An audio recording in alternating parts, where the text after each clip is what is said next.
I obsessed with this movie. Oh my God, I loved it so much. And I'm a huge fan. I'm a huge Ed and Lorraine's fan, and yours too. And how do you guys disconnect after filming with such intense stories and characters? How do we disconnect? How do we disconnect? It's a flip of the switch for us. Yeah. We don't linger. We're not lingerers. Like, you know, it's just in our innate personalities. We just. Yeah, we know when to go to work. We know when to settle in and lock in, and you know when to punch out. That's right. And I think you have to. I think you have to do that. I think when you're spending a lot of time in a lot of negative energy, and I just mean that in the overall horror movie sense, you just, why do that to yourself all day long? But for some actors, it's their process. Yeah. Some actors immerse themselves so that psychologically and we know those actors and we've worked with them. Yeah. And actually that becomes conflicting when your process doesn't quite match the other actor's process. Right. But luckily we're pretty easygoing, the two of us. Well. I have a problem with your process. And did you guys ever think you would be playing these same characters for the 4th time and beyond? Wow. It's a nice surprise. Yeah. It's a nice surprise, and I'm grateful for it. Yeah. Because it is a good time every single time. Yeah. You know, it hasn't become boring. Yeah. It hasn't become annoying. We genuinely love our jobs. Yeah. Good. And how does Gary set the mood in the set?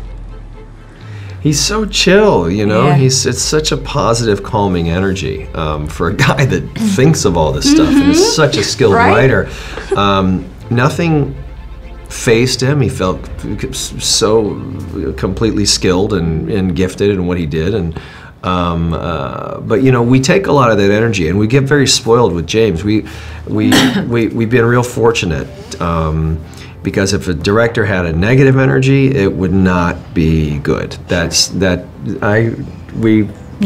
would be a problem for us. Yeah, Gary's awesome. And without being fired, can you guys tell me anything about Conjuring 3? It's an original story. Yes, it is. Yes. It's an archival piece for sure.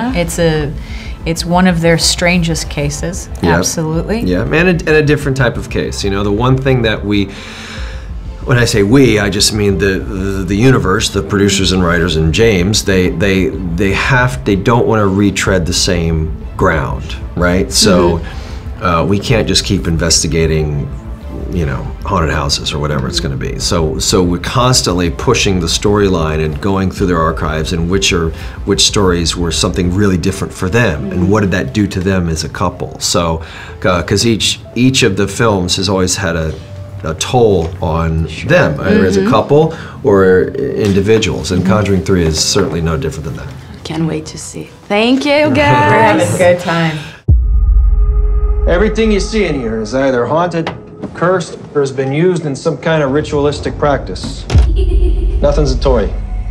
It's safer for these things to be in here than out there. Sometimes it's better to keep the genie in the bottle.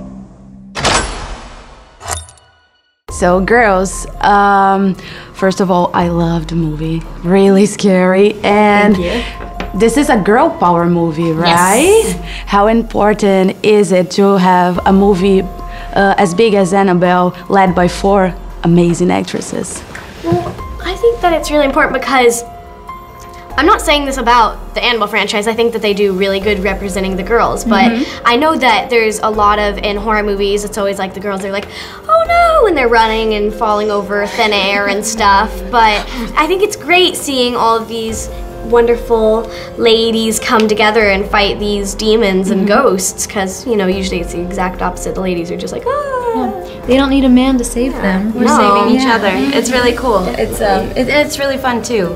It shows really good bonding with females, and just the love that we have for each other is great too, and I think that comes across. And before Annabelle, you guys were into this ghost stuff, or do you love like horror movies? How was to get to know this universe?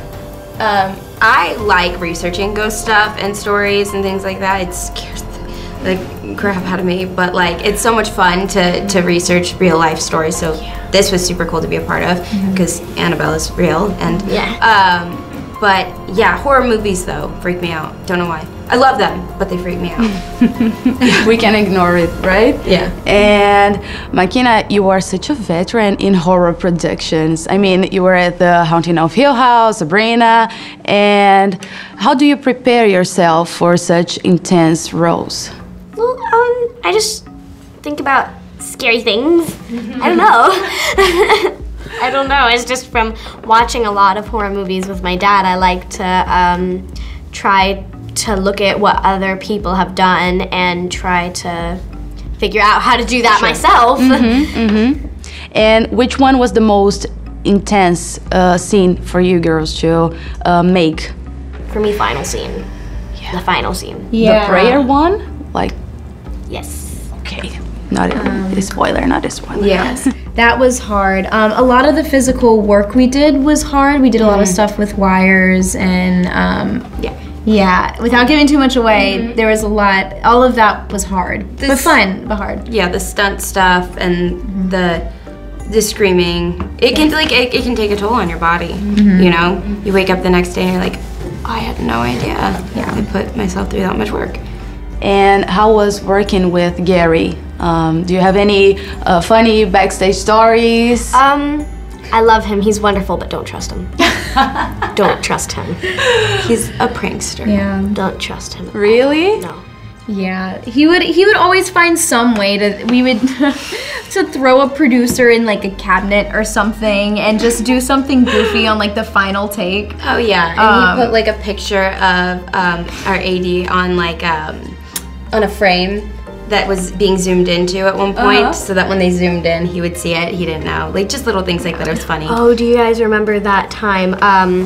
So this didn't end up being in the final thing, but we would walk into the bedroom and there's a lamp that we turned on, and then there was like a ghost there and it went Rah! And then they turned it off and we were like, and then we walked in one time because for us we could see the lady before we turned on the lamp. Right. So what we would do is we'd walk in and we'd see her and we'd pretend we didn't. So we'd turn it on, she'd go Rah! And we'd be like, so they'd be like, one last take. And we walked in and there was one of the producers eating an ice cream cone, like sitting there eating ice cream, and then in the spot that this scary person is supposed to be. But it was on our coverage, so we were like, "Is he just like standing in here?" We kept for going, the lady. though. Yeah, we walked in and we were like, so we walked in and it's like we almost started laughing. We were like, and then we walked on. We turned on the lamp and And then, but we did do pretty good though, keeping a straight face of like what is happening. But then whenever we turned on the lamp and he went. We just started laughing really hard, and we were like, "What are we doing? What are we supposed to do?" But yeah, you know, Gary was amazing to work with too. So collaborative, so sweet, so kind, and he loves doing these movies, which comes across. Thank you so much, girls. Thank you.